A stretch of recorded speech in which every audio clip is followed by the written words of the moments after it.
Assalamualaikum warahmatullahi wabarakatuh. Para pemirsa madrasah virtual yang dirahmati oleh Allah.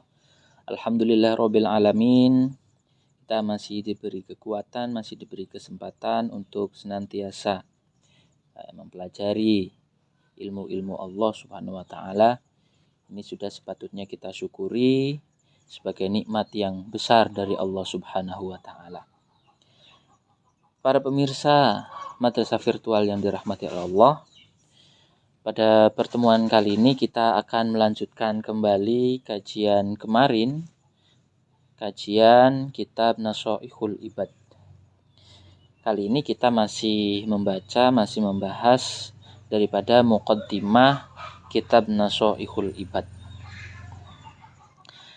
Namun alangkah lebih baiknya sebelum kita mulai, kita awali kajian ini dengan membaca suratul Fatihah. Semoga apa yang kita pelajari nanti bisa bermanfaat. Amin amin ya rabbal alamin. Ala hadhihi niyyah wa ala kulli niyatin sholihah. Al-Fatihah. A'udzu billahi minasyaitonir rajim. Bismillahirrahmanirrahim. Alhamdulillahirabbil alamin arrahmanir rahim maliki yaumiddin. Iyyaka na'budu wa iyyaka nasta'in ihdinas siratal mustaqim siratal ladzina an'amta 'alaihim ghairil maghdubi 'alaihim waladdallin. Rabbi firli wa liwalidayya wa lil mu'minina amin ya rabbal alamin. Hadirin wal hadirat jamaah madrasah virtual yang dirahmati oleh Allah. Hadirin wal hadirat jamaah madrasah virtual ulul albab yang dirahmati oleh Allah. Mari kita lanjutkan pembahasan kemarin. Saya ulangi lagi, ini masih muqaddimah daripada kitab Nasha'ihul Ibad. Bismillahirrahmanirrahim. Wa ana al-an uridu at-tabarruka bi ityani haditsaini syarifaini jalilaini.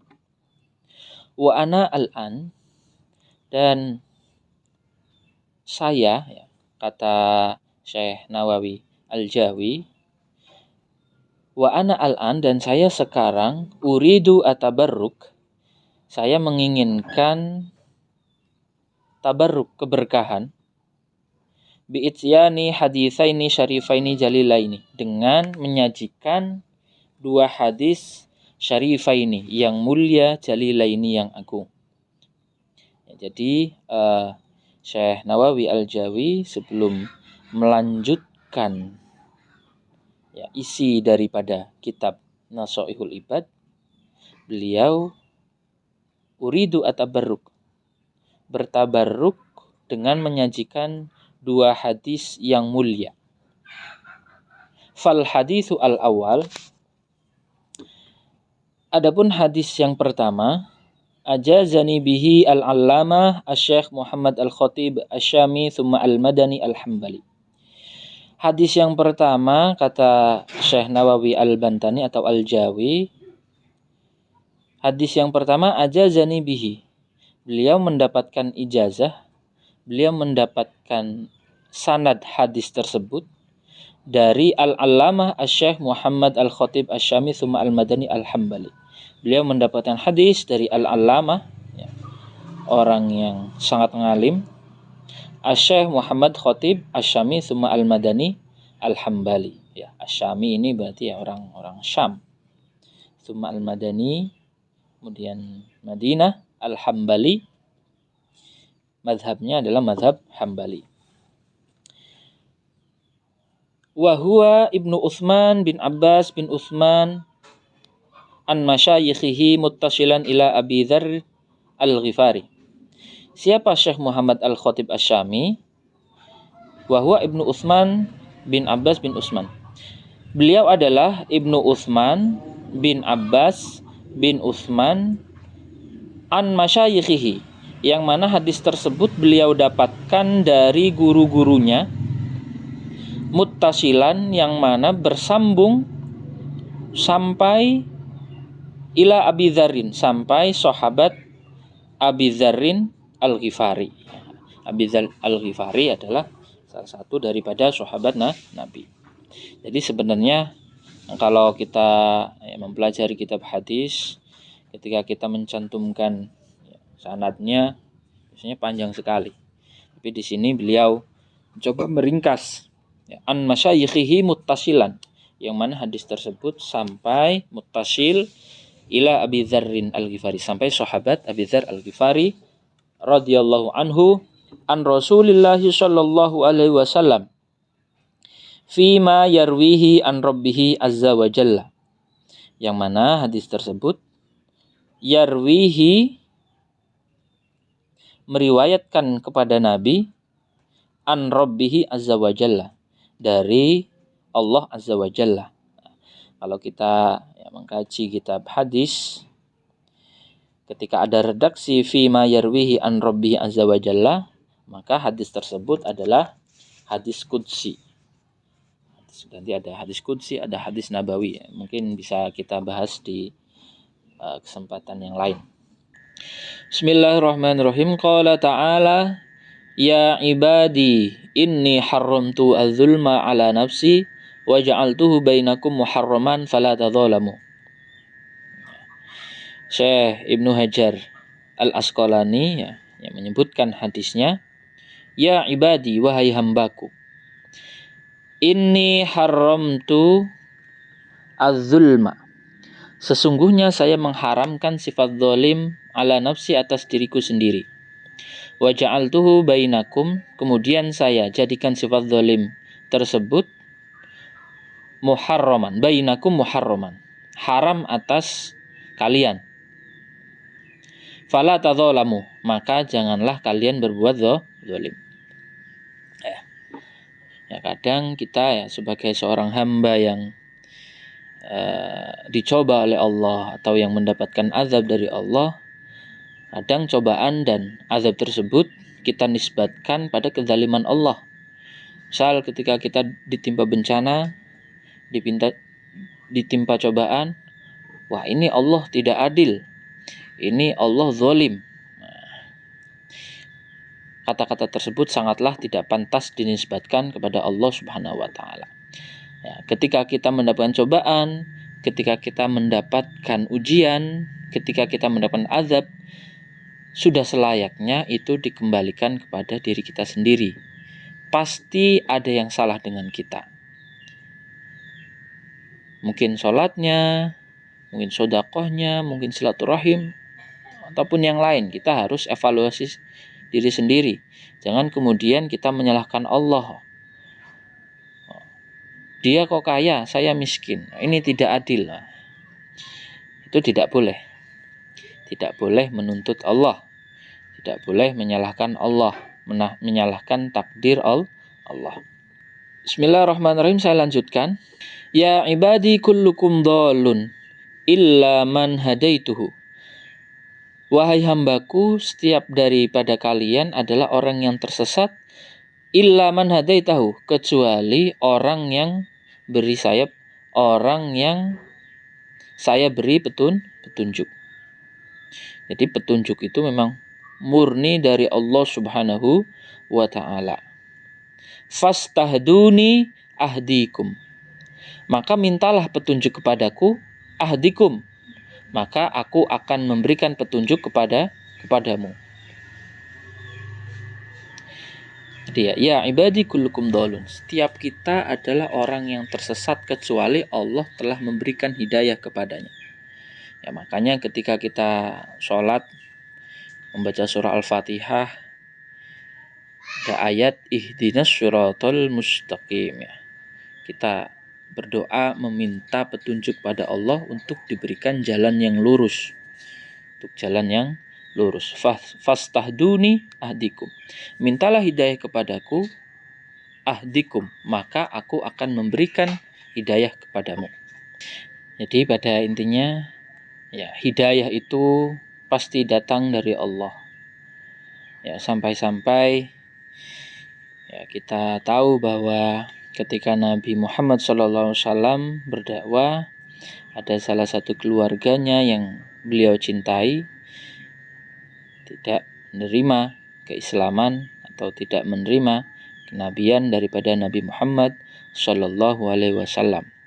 Bismillahirrahmanirrahim. Seperti ada dalam satu ayat Al-Quran dikatakan, innaka la tahdi man ahbabta walakinallaha yahdi may yasha. Jadi Nabi Muhammad pun ya hanya sebagai wasilah untuk hidayahnya langsung diturunkan oleh Allah Subhanahu wa ta'ala. Ya, walaupun seperti itu, ya kita sebagai seorang muslim tetap mempunyai kewajiban untuk berdakwah kepada orang lain, ya, walaupun pada akhirnya hidayah itu datang dari Allah.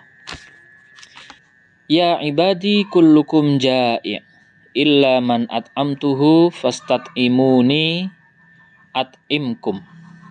Kata Allah, ya ibadi, wahai hambaku, kullukum ja'i, setiap daripada kalian adalah orang yang lapar. Illa man at'amtuhu, kecuali saya memberi makan kepadamu. Jadi semua yang kita makan, semua yang kita minum itu adalah pemberian Allah Subhanahu wa ta'ala. Fastat'imuni, maka mintalah makan, mintalah minum kepadaku, at'imkum, maka saya akan memberi makan, memberi minum kepadamu. Ya, dari penjelasan ini sebenarnya ingin Allah Subhanahu wa ta'ala ingin mengatakan bahwa setiap sesuatu yang kita makan itu semuanya dari Allah. Padi yang kita tanam, kemudian roti, misal roti yang kita buat, ya, sayur yang kita masak, itu sejatinya adalah Allah yang membuat, Allah yang memberikan kepada kita. Ya, kalau kita baca dalam surat Al-Waqiah ayat 63, afara'aitum ma tahruthun a antum tazra'unahu am nahnu zari'un. Yang artinya, afara'aitum ma tahrusun, terangkanlah kepadaku ma tahrusun, apa yang kalian tanam. Jadi manusia itu menganggap apa yang mereka tanam adalah ciptaannya, adalah buatannya, adalah usahanya. Ya. Kemudian a antum tazra'unahu am nahnu zari'un. Kemudian kata Allah, a antum tazra'unahu am nahnu zari'un. Apakah saya yang menanamnya? Apakah engkau yang menanamnya ataukah kami? Ya, tentu ini pertanyaan yang bisa langsung kita jawab. Yang menanam adalah Allah Subhanahu wa ta'ala. Jadi kita sebagai manusia ya hanya menjalankan sunatullah saja. Sejatinya Allah lah yang memberi makan. Ya pun juga ketika kita bersedekah, ketika kita berzakat, jangan anggap itu adalah hasil usaha kita, hasil kerja keras kita. Ya, apa yang kita sedekahkan, apa yang kita zakatkan, sejatinya adalah milik Allah Subhanahu wa ta'ala. Ya ibadi kullukum arin illa man kasautuhu fastaksuni aksukum. Ya ibadi, wahai hambaku, kullukum arin, setiap daripada kalian arin adalah orang yang telanjang. Kita lahir ke dunia telanjang. Kita tidak punya apa-apa. Kita tidak punya apa-apa. Illa man kasautuhu, kecuali aku yang memberi pakaian kepadanya. Ya. Pada sejatinya Allah lah yang memberi pakaian kepada kita.